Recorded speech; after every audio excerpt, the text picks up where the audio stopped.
So today I want to talk about why I love the Oscar fish, but I also want to use this video as the opportunity for a generalized update on this general space as well. Okay, so things are technically slowly being packed up, so it's a little bit of a mess here. As you can see, a bunch of little totes down there. This is the podcast studio. All of this, the studio is back going to the new location, and it will be set up there. So we're not stopping the podcast. I just don't want to continue to do it here because it's being packed up. Oh, if you want to, I'll give you a better idea of what it looks like in here. This is just my basic house, basic basement, a couple lights. That's it. I'll have less cords and stands in the new spot where I can actually make things more permanent. But the podcast was coming for a long time. I knew I was going to start it, and I thought, well, wouldn't it be cool if I built a plywood tank right here in the corner? We did a step-by-step tutorial. It's kind of hard to work around here. All these plants are around it.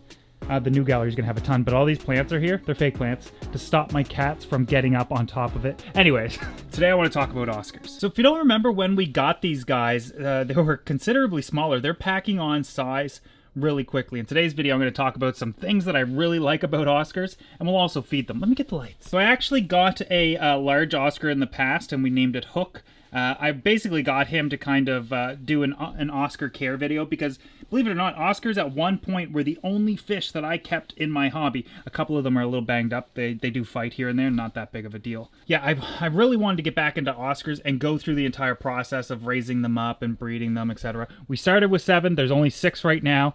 I'll admit it, I did give one to a friend as well as one of my 120s that was in storage. Really wanted an Oscar, really wanted a 120, so I was like, you know what, let me hook you up. Maybe someday we'll be able to go and check it out and see how his Oscar's doing and how it acts by himself versus his brothers and sisters. So these guys are basic Oscars. They're kind of wild type, although the one in the back is showing a lot of red, so that would more be considered a tiger Oscar. But these guys' Latin name is Astronautus ocellatus, and the ocellatus technically means having ocelli, or resembling an ocellus, eye-like or ocellated spot. And what it's referring to is if you look at the base of the tail of an Oscar, and this is, you know, what we're getting into with why I really like Oscars. You'll see it on all of them. At the base of their tails, see that little circle there? That's their ocellatus, or their ocelli. Eye-like spot. Now notice the shape of their dorsal fin, the top fin, their anal fin, and their caudal fin, or tail fin, however you want to pronounce all this. Or call them, everything I guess has a name. But you'll notice that the back end of them and the front end of them are incredibly similar in shape, both rounded at each end. Now, this is the fish that got me interested in how aquarium fish have evolved over time. I've talked about it a number of times, always being so fascinated with why they are the way they are, why they look, why they act, why they get to their size, why their mouth is shaped a certain way, etc. But when it comes to the Oscar, and of course like peacock bass and a lot of other species of fish that have an ocelli on the base of their tail, the reason for it is simple. This entire shape of their body is shaped just like their head, and it has a false eye spot. That means if a predator were to come and attack this guy, odds are it's going to go for its tail anyways, which means even if they rip their tail off, they still have an incredibly high chance at survival. So all Oscars are technically a predator to an extent because their diet is largely made up of other little fish as well as some insects, but they do have predators themselves, and they have evolved over the hundreds of thousands of years to protect themselves, which is super, super cool. But that's not the reason why I love these guys. It's more so their personalities. Now, of course, like I mentioned, these guys' natural diet is small fish and other insects and larvae in the wild, meaning that they would have a large gaping mouth that kind of shoots out when extended. If you've ever seen a cichlid yawn, it's because that's the way they eat. They shoot their mouth out and grab prey a lot of the times, and able to it's almost like a snake, like disconnecting their jaw type of deal. They don't just open, it opens and shoots forward type of situation. That's why it's all like kind of crinkly behind their lips, because all of that can kind of shoot out a little bit. Not by a lot, but by a general amount. Anyways, what that means is these guys are an aggressive feeder. They are incredibly fun to feed. Here, I'll show you. So just some pellets that are insect-based. I'm not sure if they're going to be hungry. I just fed them earlier, but they're Oscars, so who knows.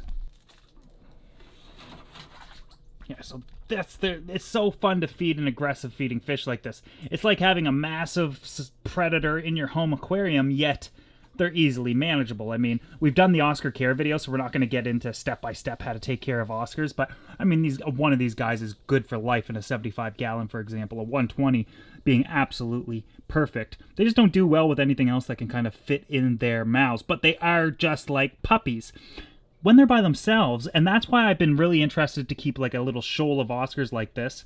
I love how they can swim off into the distance and almost disappear. That's why I painted this tank black on the inside. When by themselves, you'll get that puppy dog-like activity where they beg for food, maybe they sulk on the ground, you know, they get excited when you enter a room, and when it's a shoal like this, is largely dependent on how they all feel as a collective. It's incredibly different and much different than I've ever experienced before. And like I've said in the past, and I may have even already said it this video, I used to keep Oscar fish exclusively for a short time in my hobby. Like for like 2 years, I had nothing but Oscar aquariums, but never did anything more than like 2 in a tank. So getting to experience this and bringing you guys along has meant a lot to me, and getting to see fish in different environments, in different numbers, and there's so many different ways to keep fish.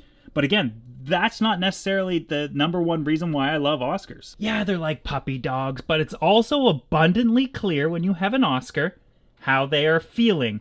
This is a fish that you can truly connect to. For example, if these guys are sad or moody, they'll lay on the ground sometimes. And I'm telling you, they will lay on the ground. Sometimes it's just their belly, sometimes they'll lay angled, sometimes they'll lay on their complete side, and it will scare you because, like, your fish aren't supposed to lay down all the time. Not many fish do that, but Oscars are incredibly famous for it. Look at the mess they make.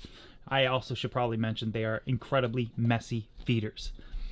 So not only do they lay on the ground, but what they'll also do, and I've shown you guys in the past, they'll change color at the drop of a dime. Now, unlike fish like discus, for example, discus will try to blend into their surroundings. So you got to be conscientious of their backgrounds and the colors, and too dark, depending on the strain of discus, can make the discus look stressed out or washed out, too light. You know, you get the idea. We've kind of went over that in the past as well. But with Oscars, they'll change color because of their mood and environment. Nothing else. They don't try to blend in to a background. Like, for example, these guys are relatively light compared to what they would typically look like. When they're really, really happy, they're completely dark. When they get a little stressed out or hungry or they just ate, they get like green and blotchy like that. So it's really interesting fish to kind of, from a distance, I can look at these guys and know what mood they're in. That's just yet, like I said, another reason why I love Oscar. But not the only reason. I also like the idea of, I can get an Oscar, and it doesn't matter if it's a male or female. They tend to look the same and act the same. Now, there's some things that people will say, like if it's a male, you look at the bottom of its dorsal fin, and you can see in this guy, he's got a few dark patches where this one doesn't. And if it has those patches, it's male. I don't find that that's incredibly accurate. That changes all the time. But man, these guys are so cool looking. Even though the tank's kind of dirty and, you know, I haven't been making it look pristine. It doesn't matter. The fish are incredibly healthy and doing really well. I love it's almost like they're like an army tank, camouflaged, built powerfully. Just awesome, awesome fish to look at. But on the topic of not being able to kind of sex them that easily, we should also probably mention the other morphs and different types of Oscar. Now, technically, my favorite type of Oscar, if I were to keep just one, is going to be a red Oscar, which has a lot of that red coloration that you can see along the sides of this one. It's just their entire body looks like that. But I gotta admit that I also have a strong preference for like the tigers, and these guys are wild caught looking more so than anything with too much red isn't really wild caught looking. But something like this guy, the more plain an Oscar is, see, now you can see the black along his dorsal. That's what I was talking about. So if I were to believe in that and knew about it for sure, I would say this is a male. Then we can go look at another one, and you don't really have it, so female. Like, I don't know if that's accurate. Anyways, the problem with getting a red Oscar or even a tiger is I find that they don't do the color changing nearly as much. They can do it, but it's not nearly as much. And look at these guys. They ate, so now they're just gonna, you know, group up near the bottom and go lay down and be grumps. Look at their faces. They truly look like a bunch of grumpy old men, don't they? All bickering and playing, I don't know, checkers or chess or something, and just talking about the good old times. I don't know what old people do. I should. I'm kind of one of them. The one thing that I don't like, look at the coloration on this guy right now, and then bam, this guy's much lighter color. It's so cool to just look at them, just watch them, and see their moods and their color changing and whatnot. It's such a fascinating fish. But what I don't like about the Oscar, in fact, I accept it and I'm okay with it, but I'm not in love with it, is the morphs. And what I mean by that is the ones that, no, not the ones that were selectively bred for long fins. The longfin Oscar, in my opinion, is an absolute abomination. I understand that people like them. I understand that they can be attractive to some and it gives them a little flair or whatever the case might be that you might like them. But I'm fascinated with the reason the Oscar looks the way it does and how it's evolved over hundreds of thousands of years and how we can monitor that in captivity.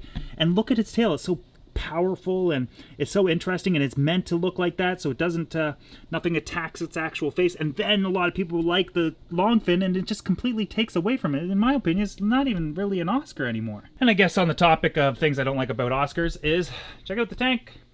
No substrate, no real decoration. I did have to, they do still have a massive piece of wood in the back there. It's hard to see, it's in the dark, but they'll rip up everything in the tank, and it will be their tank. They'll design it and shape it to be exactly what they want. It does not matter what you want. They are going to do whatever they want. So yeah, these guys have been an absolute blast to have down here. I mean, ultimately, I just do my water changes and that's it. Look at they're displaying, he's displaying or she's displaying. Maybe that could be a young juvenile male that's kind of like, oh, no, you're just eating.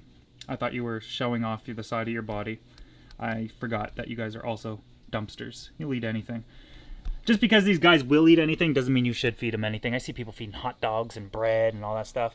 You don't want to do that, guys. You want to stick to what their natural diet is more related to, or what they actually require.